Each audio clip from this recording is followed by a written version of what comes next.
আসসালামু আলাইকুম ওরহমতুল্লাহি ওবরাকাতু। বিসমিল্লাহির রহমানির রহিম। হযরত সাদ্দাদ ইবনে আউস রাদিয়াল্লাহু আনহু সম্পর্কে বর্ণনা করা হইয়াছে যে, একদিন তিনি কাঁদিতে লাগিলেন। লোকেরা তাহার নিকট কান্নার কারণ জিজ্ঞাসা করিলে তিনি উত্তর দিলেন যে, আমার একটি কথা স্মরণ হইয়াছে, যাহা আমি রাসূলুল্লাহ সাল্লাল্লাহু আলাইহি সাল্লামকে বলিতে শুনিয়াছিলাম। সেই কথা আমাকে কাঁদাইয়াছে। আমি তাহাকে এই কথা বলিতে শুনিয়াছি যে, আমার নিজ উম্মতের ব্যাপারে শিরক ও শাহওয়াতে খাফিয়া অর্থাৎ গোপন খায়েশ এর ভয় হইতেছে। হযরত সাদ্দাদ রাদিয়াল্লাহু আনহু বলেন, আমি আরজ করিলাম, ইয়া রাসূলুল্লাহ সাল্লাল্লাহু আলাইহি সাল্লাম, আপনার পরে কি আপনার উম্মত শিরকে লিপ্ত হইয়া যাইবে?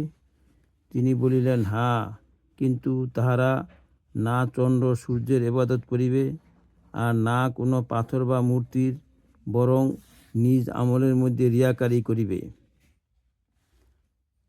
শাহওয়াতে খাফিয়া এই যে, তোমাদের মধ্যে কেহ সকালে রোজা রাখিয়াছে, পরে তাহার সম্মুখে এমন কোনো জিনিস আসিয়াছে যাহা তাহার পছন্দনীয়, উহার কারণে সে নিজের রোজা ভাঙ্গিয়া ফেলে এবং এইভাবে নিজের খায়েশ পুরা করিয়া লয়।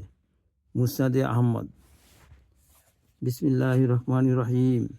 হযরত মুয়াজ রাদিয়াল্লাহু আনহু হইতে বর্ণিত আছে যে, রাসূলুল্লাহ সাল্লাল্লাহু আলাইহি সাল্লাম বলিয়াছেন, শেষ জমানায় এমন লোক হইবে যাহারা বাহ্যিক রূপে বন্ধু হইবে, কিন্তু ভিতরগতভাবে দুশমন হইবে। আরজ করা হইল, ইয়া রাসূলুল্লাহ সাল্লাল্লাহু আলাইহি সাল্লাম, এরূপ কেন হইবে? তিনি বলিলেন, স্বার্থের কারণে বাহ্যিক পরস্পর বন্ধুত্ব হইবে, আর ভিতরের দুশ্মনির কারণে তাহারাই একে অপর হইতে ভীত থাকিবে। মুসনাদে আহমদ। ফায়দা অর্থাৎ মানুষের বন্ধুত্ব ও দুশ্মনির ভিত্তি ব্যক্তিগত স্বার্থের উপর হইবে, আল্লাহ তাআলার সন্তুষ্টি অর্জনের জন্য হইবে না। বিসমিল্লাহির রহমানির রহিম। হযরত আবু মুসা আশআরী রাদিয়াল্লাহু আনহু বলেন, একদিন রাসূলুল্লাহ সাল্লাল্লাহু আলাইহি সাল্লাম আমাদেরকে বয়ান করিলেন। উহাতে তিনি এই কথা বলিলেন যে, এই শিরক রিয়াকারি হইতে বাঁচিতে থাকো, কেননা ইহা পিঁপড়ার চলার আওয়াজ হইতেও বেশি গোপনীয় হয়। এক ব্যক্তির অন্তরে প্রশ্ন জাগিল। সে জিজ্ঞাসা করিল, ইয়া রাসূলুল্লাহ সাল্লাল্লাহু আলাইহি সাল্লাম, আমরা উহা হইতে কিভাবে বাঁচিব, যখন উহা পিঁপড়ার চলার আওয়াজ হইতেও বেশি গোপনীয়? তিনি বললেন, ইহা পড়িতে থাকো। একটা দোয়া যার বাংলা অর্থ, হে আল্লাহ, আমরা আপনার নিকট ওই শিরিক হইতে পানা চাইতেছি যাহা আমরা জানি, এবং আপনার নিকট ক্ষমা চাইতেছি ওই শিরিক হইতে যাহা আমরা জানি না। মুসনাদে আহমদ। বিসমিল্লাহির রহমানির রহিম।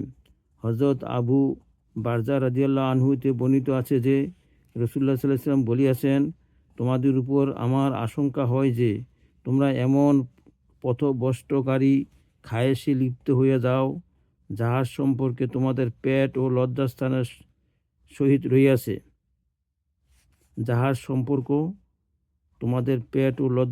সহিত রহিয়াছে।